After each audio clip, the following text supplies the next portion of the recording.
evening. I'm Kathy Lewis. Change is what matters tonight, and there's apparently plenty of it in the wind after this week's election results. We've invited some of our favorite thinkers to consider the results of a week that saw an historic presidential election and some big changes on the local scene as well. Vivian Page is a blogger from the Democratic Perspective. Brian Kerwin blogs from the Republican side of things. Kimball Payne has been on the campaign trail on behalf of the Daily Press, and Don Lozado writes editorials for the Virginian Pilot. Welcome, and thanks to all of you for joining us. I have so looked forward to this. I wish we could have done this on Tuesday night. That would have been excellent. Y'all were a little buffed tonight. You were actually in Washington, were you not? I was up in NPR in D.C. Yeah, and so what was the mood like in D.C.? It was a mix. I mean, obviously a lot of people were there, were Obama supporters in that room, and so because you were one of the bloggers that NPR invited up. That's right. We had folks from all over the country. We had bloggers from Wisconsin and Ohio and New York and just all over the place, and they coming together, sitting in this room and getting all the national data being fed at us. So it kind of made it a little difficult to follow what was happening in Virginia and what was happening in our local races. But interestingly enough, I called Virginia before anybody else did. Okay, fair enough. Fair enough. So you were not with the rest of that crew that just before 11 called it, right? No, I called it before then. All right. Brian Kerwin, tough night for Senator McCain and the Republicans. Yeah, I actually will remember 2008. It was a very emotional victory when my Philadelphia Phillies won the World Series. But after that, the presidential election happened, and yeah, it was amazing. Even in my neck of the woods in Virginia Beach, John McCain barely won Virginia Beach, where George Bush had won by almost 20 points. What do you make of that? The change agent was there. There's a lot of problems with the Bush administration's fiscal policy. The weak dollar economic strategy has exacerbated every problem we've had this year. And people, I don't think it was Democrats, I don't think it was Republicans. I think you see this from the top of the ticket to the bottom of the ticket. If somebody was an incumbent, people said, I don't care, try something new. Yeah. I'm sick of what we got. And as we record this program on Thursday, they are not yet done counting 27,000 odd. I'm not suggesting the ballots are odd. I meant 27,000 estimate of the numbers of absentee ballots that are out there. And boy, did that prove to be a big issue in this campaign. You did a lot of reporting on that, Kimball. Well, just following the numbers, I mean, you had a lot of folks showing up early because they were worried about Election Day, and you had a lot of people that just wanted to get it out of the way. They didn't want to have to deal with lines, and they didn't want to have to deal with delays. And it was funny, it turned out that a lot of the people like yourself that voted absentee waited in longer lines. Right, I mean, a lot of people who went in the early morning said, I'm going to be the early bird and get to the ballots. They were the ones in the hour-long lines. When I showed up at polling places around 11, ghost town. Yeah. 7 o'clock when you usually have that evening rush, and it's, who's going to be the last one in line at 7. Right. These places were dark. They were 2 hours and doors. 10 minutes, 6 o'clock in the morning. Wow. I'll tell you what, 11 o'clock I had no line, straight through. Isn't that something? That was the interesting thing in Virginia Beach. It's almost exactly the same number of people who voted on Tuesday, Election Day this year, voted Tuesday Election Day 4 years ago. The count's almost exact. Isn't that interesting? There was a lot of early voting. Right. Yeah. There was a lot of early voting and a lot of absentee voting because people wanted to be part of this election. One way or another, they were going to be part. They were not going to be foiled by lines or by the weather or by anything else. I mean, you saw this. Certainly a lot of intention. Yeah. A lot of intention, but the lines were gone in the afternoon because there was so much energy, especially in Democratic precincts, these people just wanted to vote, and they were going to do whatever it took to vote. The absentee balloting, we're going to talk about the 2nd District in just a moment, but the absentee balloting thing I thought was very interesting because if you listen to the people from the State Board of Election, it almost sounded like they couldn't come out and say, seriously, people, we want you to absentee vote here.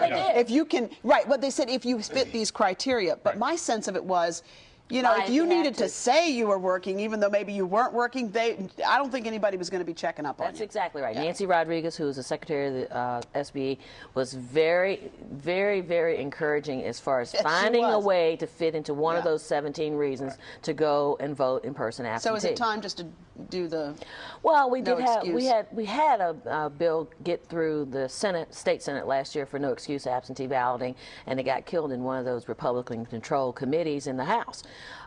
It was there. I don't know how it managed to get killed, but one of the P&E subcommittees actually killed the bill last year. It got through the Senate. I think Drake and I is a classic case of double-edged sword. The 2nd District, yeah. The 2nd District is a classic case of a double-edged sword because it's lovely to get people out there and get them done early, but at the same time, It's not where you go in and you press a couple of buttons. I mean, these workers have to. They're complicated They've got to take processes, if you're in person, you can do touch screen, you can do paper ballot. I mean, it depends on what city or county you're in, but a lot of these ballots, I mean, they've got to open the letter, they've got to make sure you've got identification, your signature, witness's signature, find your precinct, then they can't start adding it all up until Election Day. So it's not like this is just it's sort not like of some that's going to solve the whole that's going to problem. solve everything. Well, it would if we didn't have to deal with paper ballots the way we did in Norfolk. Norfolk had in-person balloting, and we had to actually do a paper ballot. There were no touch screens.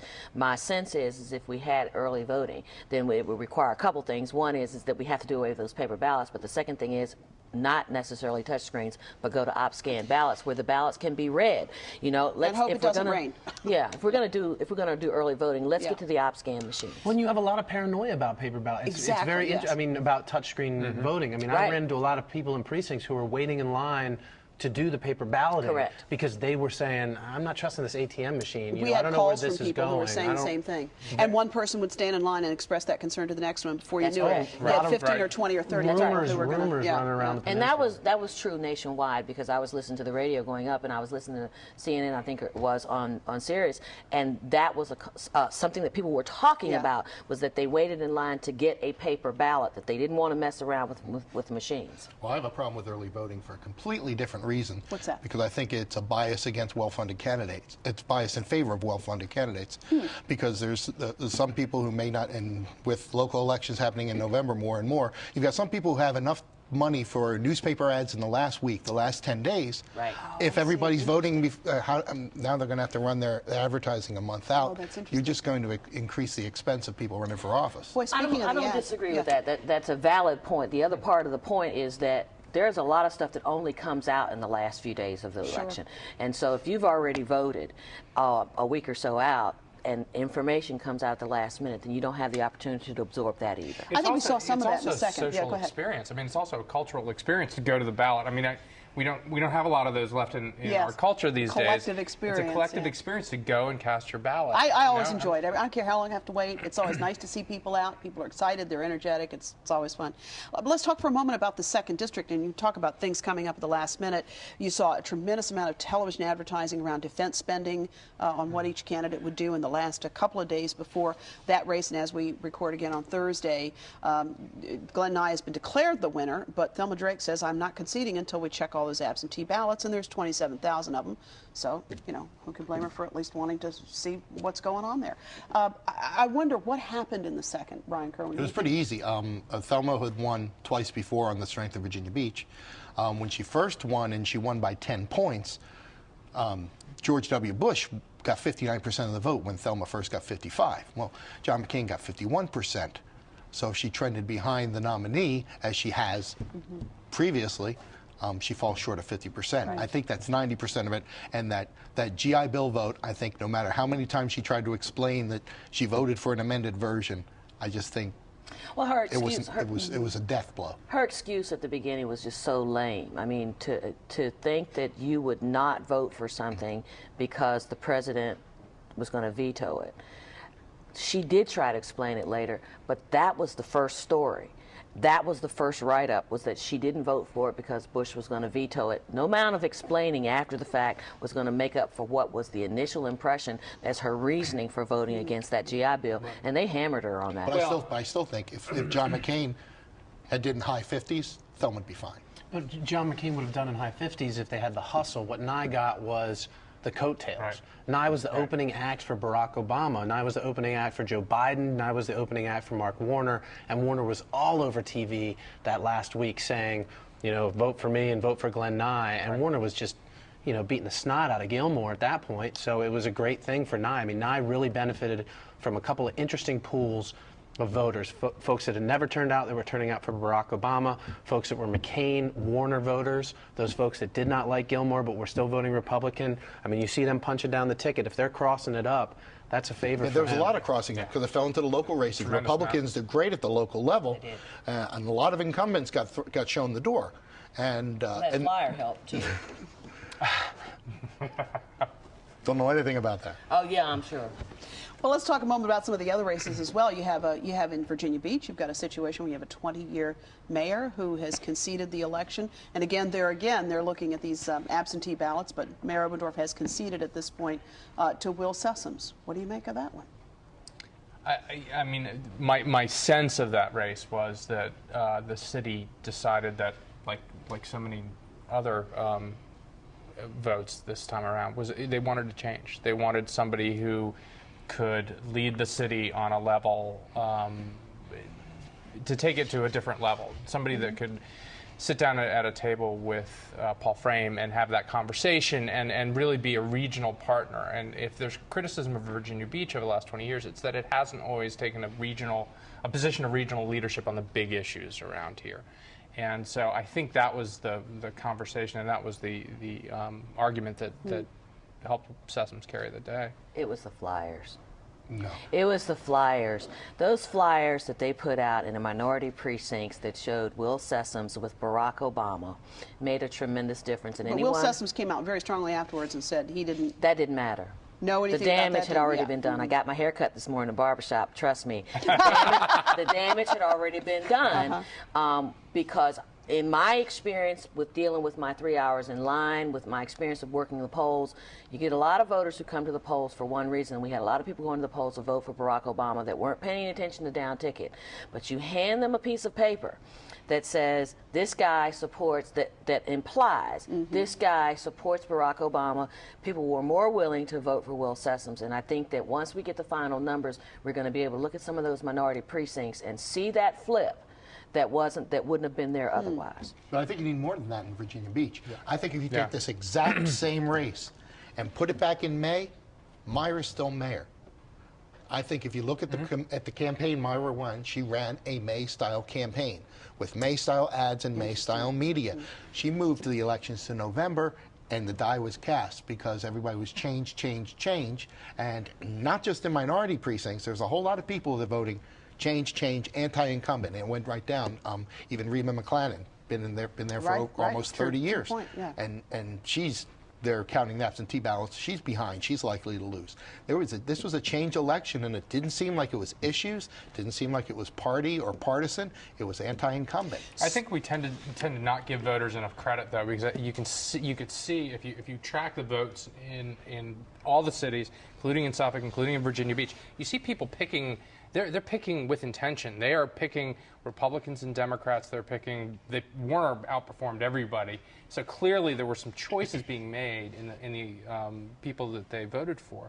I think people really took this election very seriously and put a great deal of thought into who they voted for. The interesting thing is there's very little drop-off in Virginia Beach. Right, that's true. If you voted for president, you voted for mayor. Right. And a lot of people had wondered that's that. not normal. Yeah. It's not. That's not No ballot fatigue there. Yeah. Right. So if you're in the Republican Party right now and you look at the results of this election, and Brian, you've just said it's change, is there anything you think the Republican Party can do in these sessions that it's having this week and next week to take a look at the party, to take a look at how things are positioned moving forward? Or is this just one you have to take on the chin and say, well, it was changed, there's really nothing we could have done? Well, both.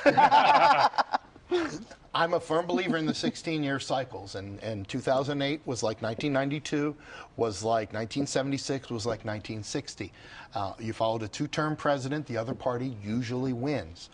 I'm looking forward to the next 2 years because with a Democrat in the White House, Virginia's governor will be a Republican if trends hold true for the past 30 years. The opposite party wins the governor's race in Virginia the following year. And what happened right after Clinton won the presidency 16 years ago? Republicans took back Congress with a 54-seat swing. So if Barack Obama tries to do things he didn't promise or doesn't do things he does promise, if he governs differently from where he campaigned, I think there's an opportunity for a nice comeback, but we need different players on the stage. If I'm running the Republican Party, the people who've been in front of the camera and Meet the Press for the past 20 years need to go into a room somewhere and have a cigar. And we need new faces, younger people, bigger energy, same message. So what is that message, though? What is that? And the reason I ask is because there was all that conflict. Sarah Palin shoring up the base, and yet there were all these moderates. So what's the message? The best thing that was said about the Republican Party was said by Newt Gingrich, who said that we went to Washington to change Washington, and Washington changed us. They need to get back to their 1994 message of, yes, you know, when we had the reins, and they might not have earned that right and that trust yet, but when we had the reins, we said smaller government, we made it bigger than anybody. Well, how about going back to the point where a Republican didn't mean that you had to follow this sort of rigid orthodoxy, and if you didn't, you were called a rhino, Republican in name only, and you weren't welcome at the club, and you weren't welcome at a party committee meeting. I mean, there used to be, the Republican Party used to compete for everybody. And it's not, it hasn't for decades. I mean, it doesn't compete for every voter anymore. You're not looking at it broad enough because you're not talking about Republican parties, because when the Democrats are a majority, they act the same way. They've got their battling factions. It's almost the curse of a majority party to have warring factions. And when you're a minority, you tend to forget everything because you're not in power anymore, and you'll overlook a whole lot of stuff, and you won't call people rhinos because you're not in power anymore. When you're in power is when those fights happen. And certainly they've done a lot of it here in Virginia as far as marginalizing their moderate Republicans. They've thrown them out. I mean, look at Marty Williams over in Newport News is gone. Tom Davis. Tom Davis is out of the party, retired. The Republican Party, and I understand what you're saying about in majority you get to say, well, you know, we can be more pure, but if it leads to a minority, and that's what, and we all know that, then why does it keep happening? Why do we keep allowing these folks who are centrists, which is where Virginia is? And so you think about Bob McDonnell running next year. Do you think Bob McDonnell really can win, given the fact that the last thing you would call Bob McDonnell is a centrist? Regardless of... The last thing you call a centrist? Yeah. That's one of the last things... Taking the partisan shots now. That's one of the... No, but I'm just saying that if you really do believe... You're just talking about a continuum. I'm saying... Now, I've been called Genghis Khan and a moderate sometimes by the same people. So I don't disagree with everybody here. I'm for a broad, big tent. But when you've got a Democratic Party whose nominee runs on, I'm going to cut taxes, balance the budget, and I'm pro-gun, you know, Republicans say, well, we win whoever wins. Yeah, Democrats say that too. The question is, are they actually going to, is Nancy Pelosi actually going to pass tax cuts, balanced budgets, smaller government, and Barack Obama's pro-gun agenda? Get serious. You think there's going to be unity between the House, the Senate, and Barack Obama for the next year? I'd love to see. I've got a checklist up in my office of Barack's promises that aren't going to see the light of day. Well, a lot has changed, even just in the course of It's amazing what Democrats say that after elections. No. I'm not one of those who's saying after the election. I've been saying it all along. Circumstances have rendered much of Barack Obama's promises irrelevant. They're not going to happen. Then what do we just have an election for? 6 months ago, things were different than they are today. And anybody who doesn't recognize the fact Why not run a campaign on, I'm going to change what I say now anyway, so just elect me and we'll figure it out later. But would you agree, though, that the economic meltdown, which I think has happened since we were last all together, that really was a game changer? I mean, it was. Absolutely it was. Yeah. Totally. And it was not foreseen. And I'm one of the few who will say, this is Bush economic policy coming to roost. Definitely.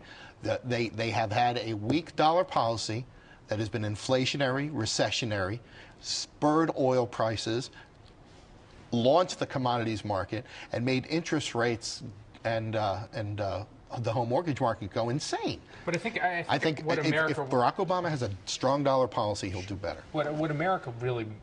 I think what I heard in this election, I talked to a lot of people, is that they want somebody who can react to that. If the economy goes in the tank one day and it renders his promises, such as they are, moot, they want a guy smart enough to adjust. They want a guy who will say, well, okay, we can't do what I promised, now we're going to have to do something else. And you may have that list on your wall, but I'm not sure every American is going to hold him hostage to the promises he made when the economy was, when the Dow was twice what it is now. Exactly. But he was making these promises and speeches a week before Election Day. Yes and no. I mean, certainly what you heard, the only thing that he maintained consistency on was a middle-class tax cut. Which again, almost brings us back to everything, 1992. almost everything else, he really has moderated away from in the last few weeks. So his health care is gone, his education tax credits are gone. Right. Well, I think he was trying to send a signal in the acceptance speech. I think he's that- kind of been saying that. What do you guys feel? You've been covering a campaign for 2 years, and Vivian has now said that everything you wrote, Well, I mean, it's done. It's they're finished. unforeseen You wasted your ink.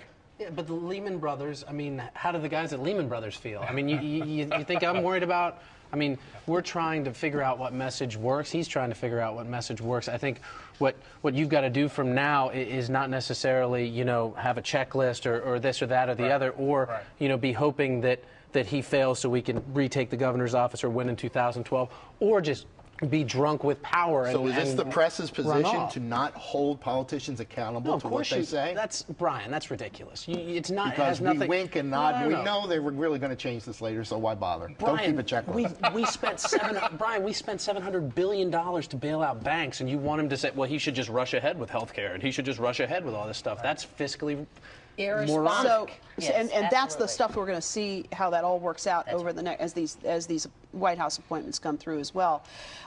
Let's talk for a moment before we have to end our conversation. I love having you guys here. I wish we could have we should have like a dinner party with, you know, several hours to have this conversation, record it, and that No would be cameras. so much fun.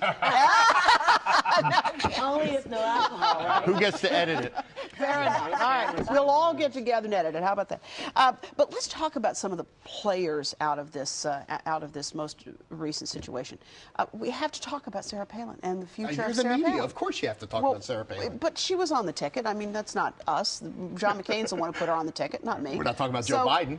Well, sure. I think we need to talk about that. But I want to ask you about that. What is Sarah Palin's future? Because there's been everything from she will be the star of the Republican Party and will be on the ticket on the top spot in the next time out, to it is her 15 minutes are done. It's back to Wasilla. What do you think? What's I think you have an take? even chance of either happening. I'm serious. She's got 4 years. I'm going to hold you to that, too. She's got 4 years. What do we make of the Ted Stevens Senate situation? He should resign yesterday. Yeah. But Do you I think she'll be in the Senate? I think if she's smart, that would be a good place for her to go, because she'll have 4 years to show her mettle, so that the horribly brutal Actually, she'll partisan have attacks 2. from the media about her qualifications. Actually, she'll only have 2. Well, So she'll start running 2 years from now. Like Barack's already running now. I'm He's just got telling you. donations on his website. I think the one thing we do But I think- know is that they do things differently in Alaska. That's I think that's the one exactly. conclusion we can draw. But Sarah Palin will have 4 years and a platform to prove her mettle, and if she wants to take the leap, she'll have primaries and caucus Are where you the going to voters watch are going to have Alaska to decide. politics for the next 2 years? Doesn't everyone? Yeah. Okay. That in I've Nebraska. it's been that very in- interesting. That in Nebraska. She clearly connected with parts of the base. The biggest problem I saw was that she turned off a load of independents. Yeah. There were folks that I met in Ocean View and Virginia Beach that were saying, at first I was kind of Those jazzed up. moderates in Ocean View.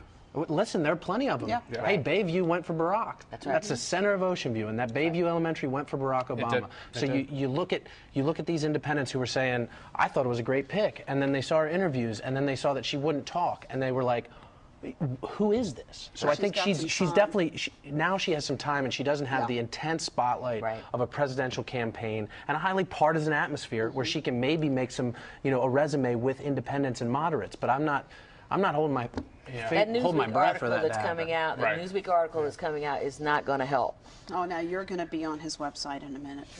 That's what's going to happen for you, Vivian. Well, here's the news to me. What was the Pew Research that said that the Republican ticket got 69% negative coverage and Barack Obama got 29% negative coverage? And maybe if Sarah Palin gave an interview, stood up in front of a press conference. And we have to could end clear it some of there. that air. And we have Right. to end it there. All right, we're going to have our 4-hour dinner party. Maybe she'll I'm come on promise this you show. that. That's right. Maybe Yeah. she'll come here. That would be great.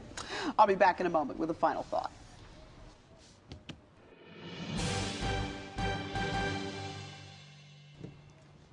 By any measure, the events of this week were extraordinary. A clear victory for the first president of color, a political sea change on Capitol Hill, and here in Hampton Roads, apparent upsets in the 2nd District and in Virginia Beach. In an election marked by strong imagery, I have one for you. For Virginia, this election year was like an LA hotspot where hopeful partygoers stand in line for hours hoping they're on the A list to get in. Virginia got past the bouncer behind the velvet rope and onto the shiny dance floor that is the national political arena. Okay, it's not exactly yes, we can. Those 11 visits from President-elect Obama and the 4 from Senator McCain, not to mention visits from their running mates, put Virginia and, more importantly, Hampton Roads on the map. Literally. We've spent 20 years of anemic marketing to get the nation and ourselves to understand the term Hampton Roads, and we are certainly not there yet. But in the past several months, we've had all the major networks connecting the geography of southeastern Virginia to the term Hampton Roads. Why, even Al Jazeera viewers know where Hampton Roads is because it brought the world an American-style election night from beautiful downtown Phoebus. And in my book, they couldn't have picked a better Main Street USA to share with the world.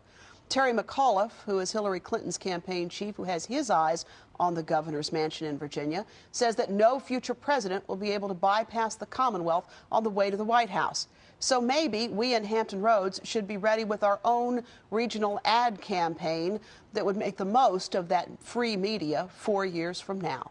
If you have thoughts about the election or anything else we have covered here, give us a call at 889-9437. You can write to us at 5200 Hampton Boulevard, Norfolk, 23505, or check out our website at whatmatters.tv. That's where you can subscribe to our weekly e-bit, which will let you know what we're working on for Friday's show. Thanks so much for watching. Next week, a look at homelessness in Hampton Roads, and we'll see you then. Thanks for being with us.